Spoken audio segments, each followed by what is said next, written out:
Hola, buenos días. Bienvenidos a la clase de hoy, lunes 27 de abril del 2020. Y pues bueno, el día de hoy vamos a trabajar con la asignatura de historia. Bueno, en las exposiciones que ustedes me mandaron, que por cierto muy pocos, 5 personas nada más mandaron su exposición, pero bueno, ese es otro tema. Hablábamos de lo que ocurría en México durante la década de 1920, 1930, 1940. Una época que para México pues era de grandes retos en el campo, en la industria. En aquel momento Lázaro Cárdenas, como bien lo mencionaron ustedes en sus exposiciones, decidió realizar lo que conocemos como el reparto agrario, especialmente en el norte de nuestro país, en la zona de la Laguna, en Baja California y en algunos otros estados. Y pues después de tantas guerras que nuestro país había pasado, apenas empezaba a medio componerse la situación después de la Revolución Mexicana. El ferrocarril pues estaba en su máximo esplendor, llevaba y traía mercancías por todo el país.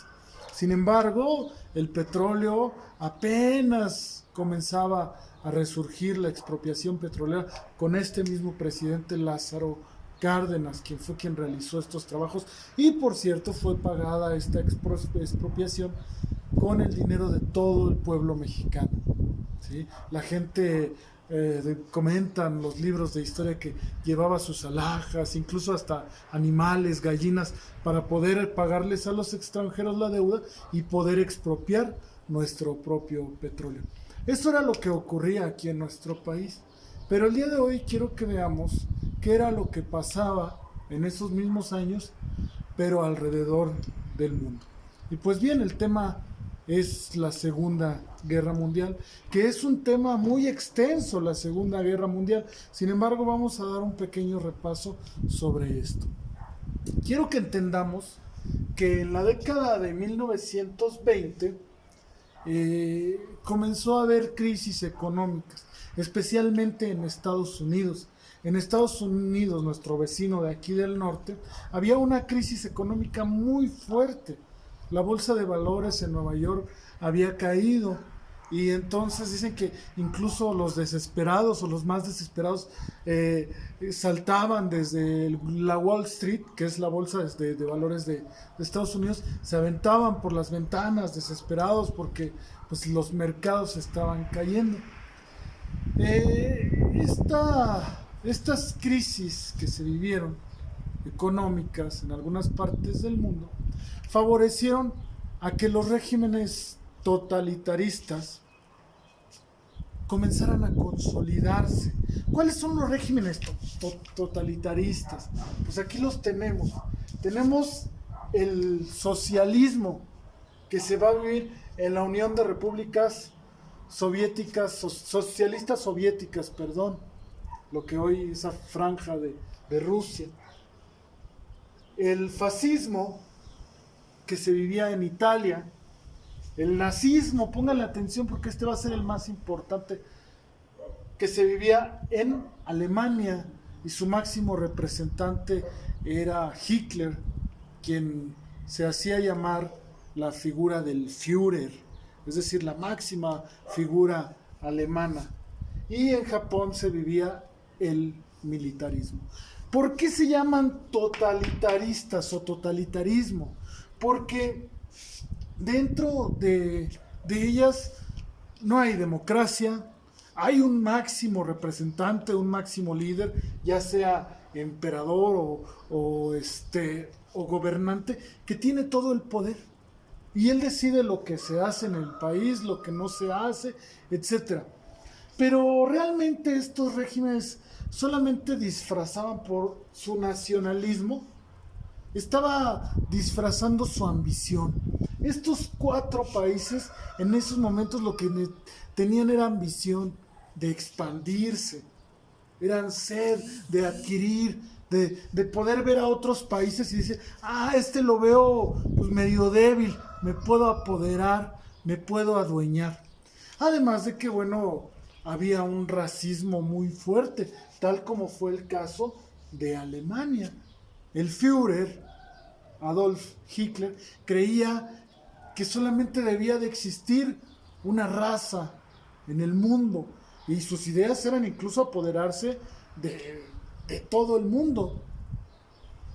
Y comienzan estas prácticas de odio hacia otras razas, especialmente hacia los judíos. Vamos poco a poco, yo sé que es complejo, pero vamos entendiendo qué es lo que ocurre. Comienzan estos países a apoderarse del mundo. El 1 de septiembre de 1939, Hitler invade Polonia, pero también invade Checoslovaquia. Ahí, este punto es crucial, este punto es clave, porque aquí inicia la Segunda Guerra Mundial. Hitler por ahí pues tratando de ocultar su ambición, disfrazándose realmente sus ideas de querer apoderarse, se invade Polonia. Y entonces Francia le declara la guerra, al igual que Inglaterra. Cuando ven que estos dicen, ¿cómo que se quieren adueñar? Les declaran la guerra a los alemanes, ¿sí? Para esto Hitler ya venía con estas prácticas de desprecio hacia otras razas, especialmente en los campos de concentración, en donde se llevaba a todas las personas capturadas, a los judíos, y pues desafortunadamente les quitaban la vida. La gente ahí se moría de hambre, se moría de tristeza, y los poquitos o los muchos que llegaban a sobrevivir pues eran asesinados de muchas maneras, pero se habla de las famosas cámaras de gas. Los encerraban en un cuarto o en cuartos grandes, y entonces de unas tuberías salían gases, y al respirarlos obviamente toda la gente que estaba ahí moría. Eran cosas terribles las que sucedían en los campos de concentración, que había 5 aproximadamente en Alemania. El más importante de ellos era Auschwitz, era el más grande, donde tenían muchísima gente recluida. En ese momento había muchos perseguidos porque querían huir de la dictadura de Hitler, porque pues el otro camino era morir a manos de los alemanes. Y bien, entonces Francia e Inglaterra les declaran la guerra a Alemania. Para el año de 1940, Alemania invade a Noruega, Dinamarca, Bélgica y Holanda. Vean, Hitler, el ejército de Hitler, era un ejército fuerte, era un ejército consolidado, era un ejército poderoso, que para aquellos años pues ya tenía el armamento pues de la mayor tecnología de aquella época. Entonces pues se daba el lujo de invadir a muchos países europeos por su supremacía, por su fortaleza como ejército. Hay un hecho muy importante dentro de estos años de la Segunda Guerra Mundial, que va a ser fundamental en los sucesos que van a ocurrir a partir de 1941, y esto va a ser el ataque a Pearl Harbor. Pearl Harbor era una base militar, de los estadounidenses, de los norteamericanos, de nuestros vecinos de aquí del norte. Entonces Japón invade, lanza unos misiles a Pearl Harbor. Incluso hay hasta películas sobre este ataque. Y Estados Unidos se molesta muchísimo. ¿Cómo es posible? Ya me dieron a mis soldados. Y algo muy importante, o más bien muy lamentable, yo me atrevo a decir doloroso, pues es la contestación también de los norteamericanos, porque ellos contestan con un ataque en dos ciudades de Japón, que son Hiroshima y Nagasaki.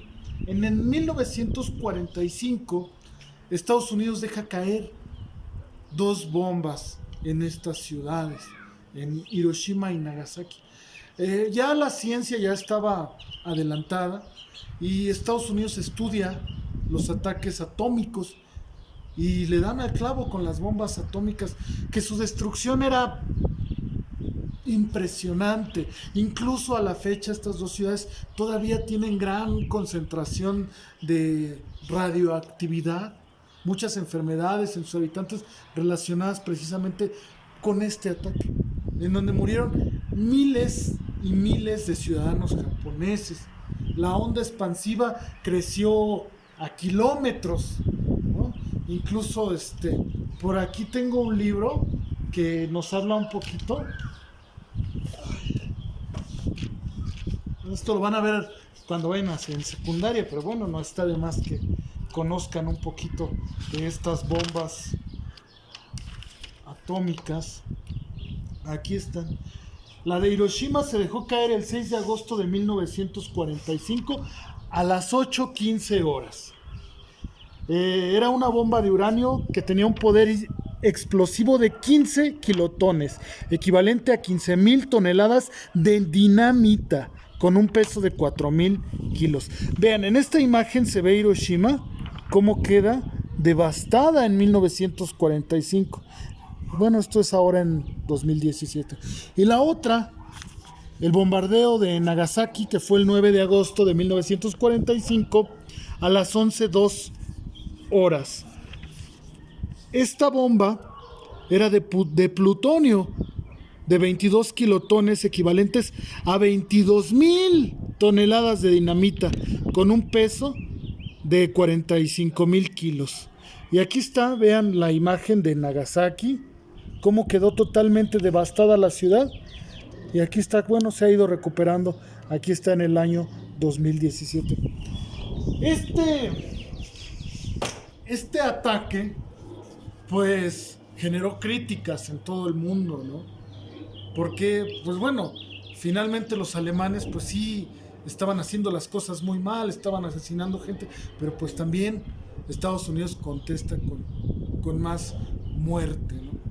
Entonces, para este año, pues ya había aliados tanto de Alemania, que eran los países del eje, y Estados Unidos tenía ya también sus propios aliados. En el año de 1945, justamente después del ataque de las bombas atómicas, los aliados entran poco a poco a los países europeos que tenían tomados los alemanes, hasta que por fin llegan a Berlín, y es cuando se da la rendición de los alemanes. Hitler no fue apresado ni tampoco fue abatido por sus enemigos. Hitler se suicida con su familia en un búnker en Alemania, se encierra y ahí se da muerte con una pistola él solo. Bueno, pues estos son sucesos lamentables, sin embargo están escritos en las páginas de nuestra historia. Lo único que les voy a pedir como trabajo el día de hoy es que hagan un mapa conceptual, un cuadro sinóptico sobre el tema. Ahorita les voy a mandar esta imagen y también en las páginas de su libro hay más información acerca de la Segunda Guerra Mundial. Cabe mencionar, y esto es algo importante, que en 1942 también México se unió a la guerra, participó en la Segunda Guerra Mundial. En el 42 se alía a Estados Unidos y le declara la guerra a Alemania, y México envía un escuadrón de aviadores, el famoso Escuadrón 201, que participa en la Segunda Guerra Mundial. Nuestros aviadores, nuestros pilotos, pues con una participación pues realmente poca, ¿no? Pero a final de cuentas México también participa en esta Segunda Guerra Mundial. Una participación muy mínima, pero participa. Pues bueno, esta es la actividad de hoy. Hagan su mapa conceptual. Ahorita les mando esta imagen para que la tengan. Ojo, que su mapa o su cuadro sea diferente al mío, ¿eh? Y ya saben que va al portafolio de evidencias. Si pueden, si tienen internet o pueden conseguir la película del niño de la pijama de rayas, véanla para que conozcan un poquito cómo vivía esta gente en los campos, los judíos, cómo es que vivían en los campos de concentración. Pues bueno, esa es la clase de hoy y nos vemos mañana. Cuídense.